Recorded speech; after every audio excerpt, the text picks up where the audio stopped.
this thing on? Okay, cool. Hey guys, welcome back to the channel. Merry Christmas to you guys. Hope your Christmas was a good time. Mine definitely was. You know, it's always good to spend some time with the fam. Let's get to basketball.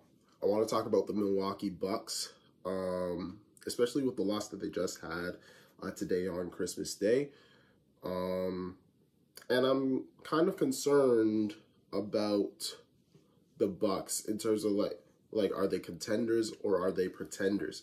Now, don't get me wrong, the Bucks do have two top 75 players of all time. I don't know how much that means to you. It doesn't mean a whole lot to me because Tracy McGrady's not in there. But let me not talk about that. The Milwaukee's defense is embarrassing. Personally, I've always thought that Milwaukee needed a boost in defense, especially with the departure of Drew Holiday. In my opinion, I thought that they should have traded Chris Middleton instead because Drew can still average about 18 points a game and be such a huge factor on the defensive end.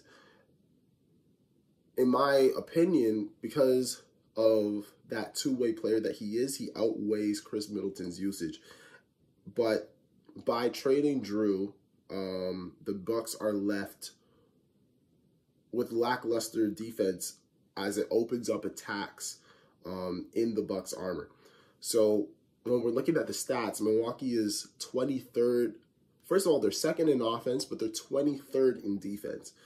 And additionally, they're 6th in three-point percentage allowed, which means when teams are shooting threes versus the Bucks, they're making the shots over average compared to other teams. And that should tell you how bad that they're playing on the perimeter, but it doesn't stop there. You also have to look at how they guard the pick and roll. And let me tell you, it's been atrocious. How they guard the pick and roll has literally been non-effective and gives plenty of advantage to players that excel in the mid-range. Especially today on the Christmas Day game, they're playing the Knicks. And we see Jalen Brunson, who excels in the mid-range, go for 38, and it doesn't even look like he's trying. So that's a huge factor when we're looking towards the playoffs and just later down the line in the season. If the Bucks keep this kind of defensive presence, we may see them slip down the standings, especially with the prowess of Embiid right now. I think Milwaukee and the Sixers are kind of battling for that 2 spot because Boston is clearly ahead of the pack, and then because of Milwaukee's slip in defense, they're kind of on par with the Sixers. Further, Adrian Griffin, the coach, needs to work on better defensive schemes. And I say that because other teams are able to figure them out, dare I say, quickly and maximize on the offensive end. But here's the thing, it's not just him that needs to put in the work, because they definitely need a better defensive coordinator, but we obviously need to see more buy-in from the players. Giannis, who vouched for Adrian to come in as the head coach, I don't know what's going on, but there does seem to be some tension between them. Especially if you look back, I don't know, maybe 7 games, you can see like arguments that they're having on the bench, etc., etc. And I'm not going to say because of that, but additionally, the rest of the team, therefore, haven't really been buying in on the defensive end. We don't see as much effort as we'd like to, and it's honestly been not up to the standard that we've seen Milwaukee produce for at least the last 4 years, especially in their 2021 championship year.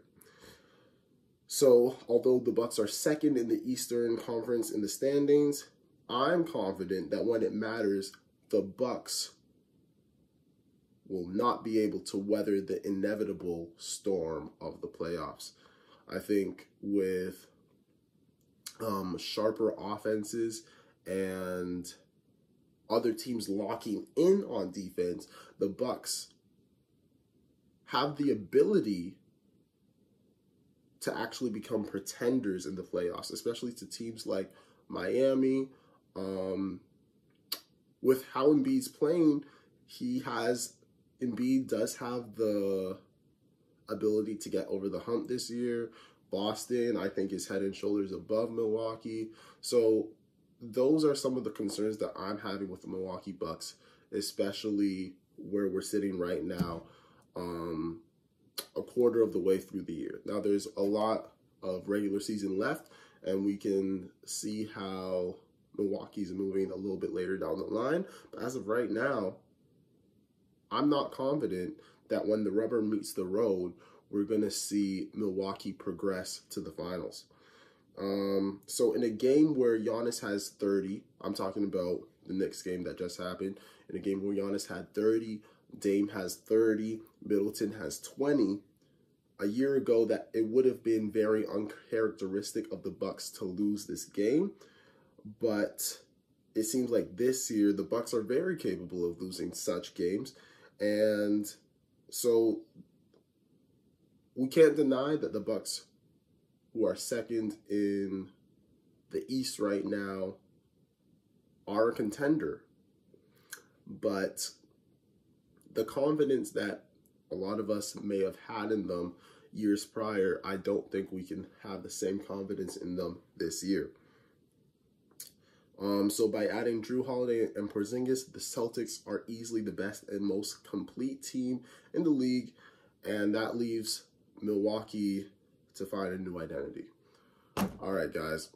Thanks for watching. This is Oliver's One Take. Like, comment, share, subscribe, and I'll catch you guys on the next one.